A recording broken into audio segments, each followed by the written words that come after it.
¿Y si lo último que tu padre intentó decirte fue justo cuando decidiste no contestar? El celular vibraba en la mesa de madera junto a una taza de café ya frío. Camila lo miró de reojo. El nombre papá aparecía con la foto que ella misma había puesto años atrás, cuando aún lo extrañaba cada semana. Suspiró, deslizó el dedo hacia abajo y dejó que sonara. No era el momento. No estaba lista. No quería otra discusión. Esa llamada duró exactamente 28 segundos. Después, el silencio. Camila nunca supo qué palabras estaban por salir del otro lado de la línea. Tal vez un perdóname, un te quiero, un te extraño. Tal vez solo quería saber si ella estaba bien, pero no lo sabría jamás.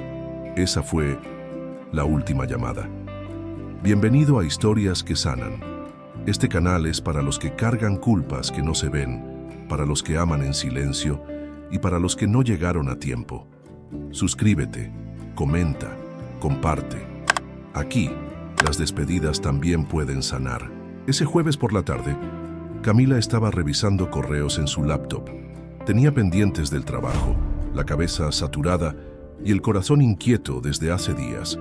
Había discutido con su papá hacía menos de una semana y aún sentía las palabras duras rebotando en su pecho. Cuando el celular sonó, lo primero que sintió fue fastidio. Lo dejó sonar mientras masticaba un trozo de pan dulce. No pensó que sería importante. Seguro va a decir lo mismo de siempre, murmuró. Quería evitar la fatiga emocional, el juicio disfrazado de preocupación, esa manera en que don Julián decía, te lo dije, sin decirlo. No contestar era para ella una forma de protegerse, pero apenas colgó, una sombra pasó por su estómago. Ese tipo de presentimiento que no se puede explicar. Algo dentro de ella supo que había cometido un error, aunque no supiera todavía cuál. Guardó el celular, tragó saliva y volvió a su mundo, sin saber que el de su padre ya se estaba apagando. La historia entre Camila y don Julián nunca fue sencilla. No había golpes ni gritos constantes, ni tragedias familiares, pero había algo que dolía más. La distancia emocional que los separó incluso cuando compartían el mismo techo. Desde niña, Camila sentía que su papá estaba, pero no estaba. Se levantaba temprano, trabajaba duro, proveía lo necesario, pero rara vez preguntaba cómo se sentía. Y cuando lo hacía, siempre tenía prisa. En la adolescencia, ella intentó acercarse. Le hablaba de sus miedos, de sus sueños, de sus amigos. Don Julián escuchaba en silencio, pero rara vez respondía con ternura. Su manera de amar era seca, casi áspera. Mientras tengas comida en la mesa y techo, estás bien, solía decir. Para él, cuidar era cumplir. Abrazar no era necesario. Llorar, mucho menos. Con los años, Camila fue construyendo una coraza. Aprendió a no esperar palabras dulces ni aplausos. Se convirtió en una mujer fuerte, independiente, trabajadora, pero en el fondo seguía siendo esa niña que miraba a su papá desde la puerta del cuarto, esperando una caricia que nunca llegaba. La última discusión entre ellos había sido tensa. Ella lo acusó de no respetar su espacio, de entrometerse en decisiones que ya no le correspondían. Él la llamó ingrata, le dijo que se estaba olvidando de dónde venía. No levantó la voz, pero cada palabra suya pesaba como piedra. Camila colgó esa vez con lágrimas en los ojos y un nudo en la garganta. «Ya no quiero hablar con él por un tiempo», le dijo a su amiga. Y cumplió. Lo que ella no sabía era que don Julián había colgado también con los ojos vidriosos, mirando una foto vieja de cuando ella tenía 8 años y le colgaba del cuello con risa desbordada. No dijo nada, solo se sentó en su sillón, encendió la radio y se quedó viendo la ventana, como si esperara que el viento le trajera de vuelta a esa hija que ya no sabía cómo alcanzar. Esa era la verdad entre ellos. No se odiaban, se extrañaban desde lados opuestos de un muro de orgullo. Y el orgullo a veces es más letal que el olvido. A las 6:43 de la mañana del viernes, el celular de Camila sonó con un timbre distinto. Era Leticia, su prima del barrio, con quien hablaba poco pero lo suficiente para saber que una llamada a esa hora no podía traer nada bueno. Contestó con voz adormilada. Del otro lado, un silencio. Luego, la frase que cambió todo. «Cami, tu papá. Lo encontraron esta madrugada». Ya no respiraba. Por un instante, el mundo dejó de tener sonido.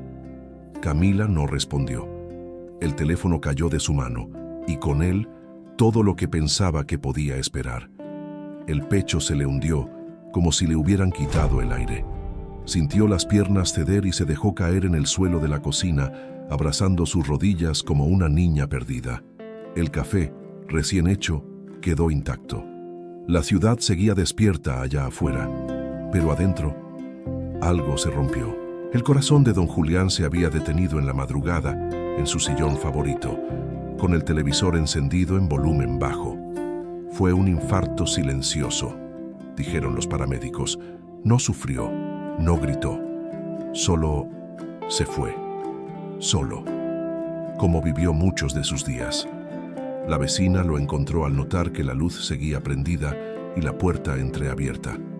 Llamaron a Leti, que tenía llave extra. Nadie alcanzó a despedirse. Camila llegó a la casa como si flotara. Entró y se enfrentó a un silencio ensordecedor. No era la ausencia de ruido, era la ausencia de él, de su olor, de su respiro, de sus pasos lentos al hacer café por la mañana. Todo estaba igual. Y todo había cambiado. El sillón tenía aún la forma de su cuerpo.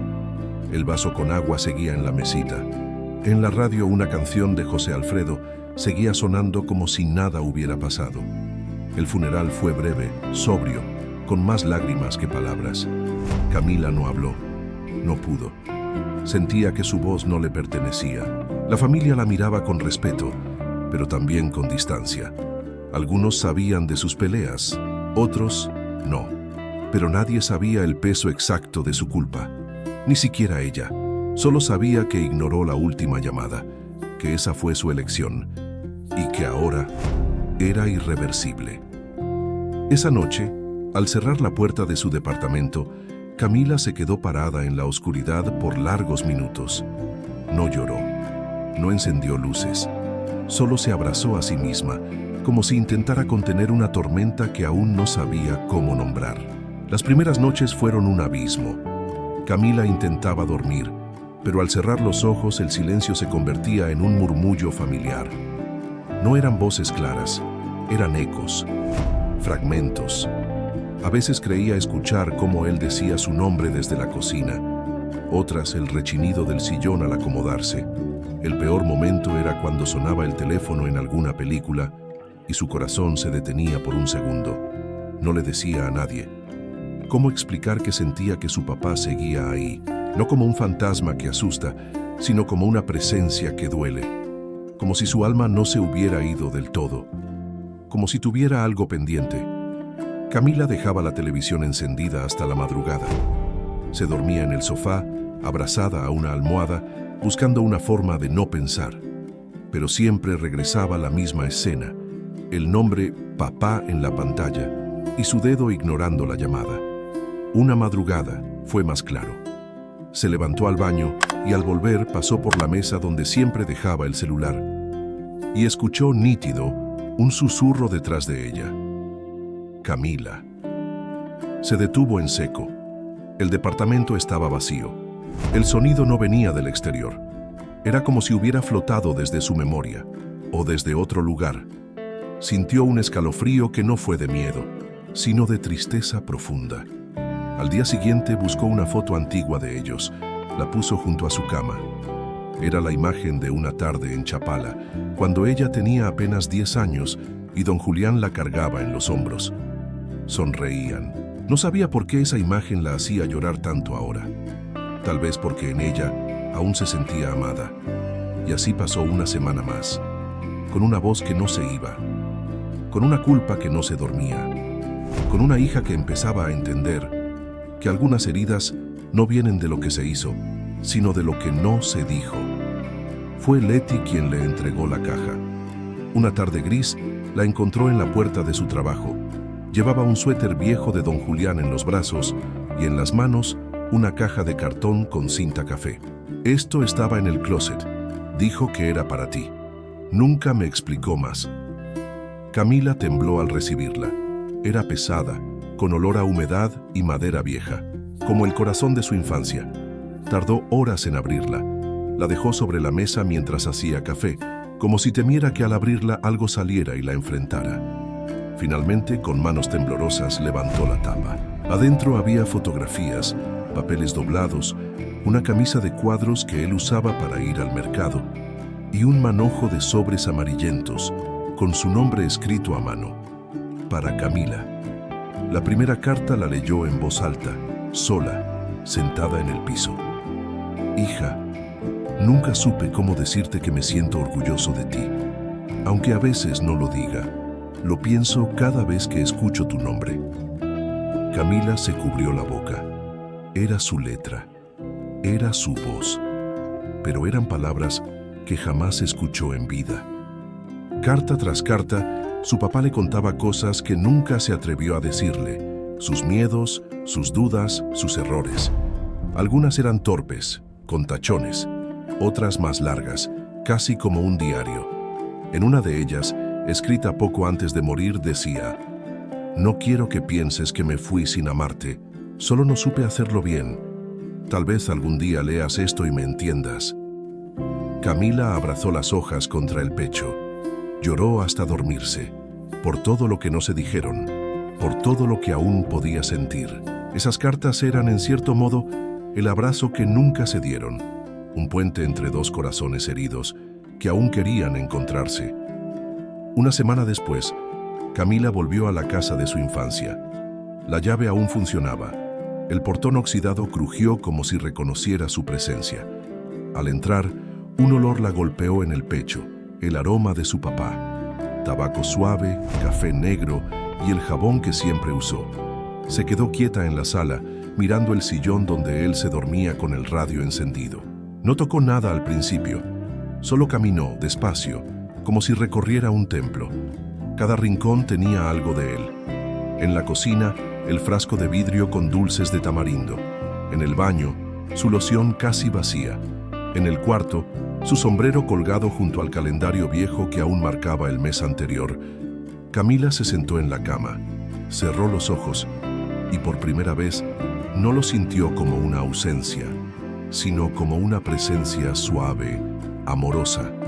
Abrió el ropero. Dentro, además de ropa, encontró una caja con casetes antiguos y un viejo grabador. Lo encendió por curiosidad.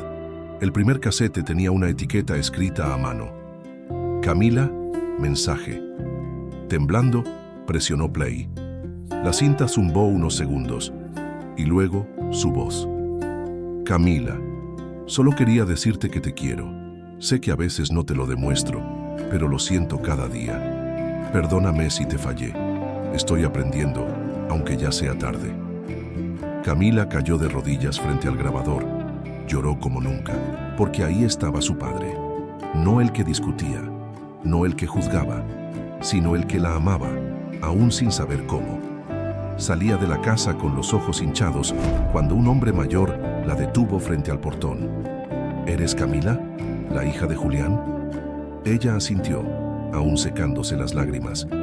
El hombre se presentó como Tomás, amigo de juventud de su padre.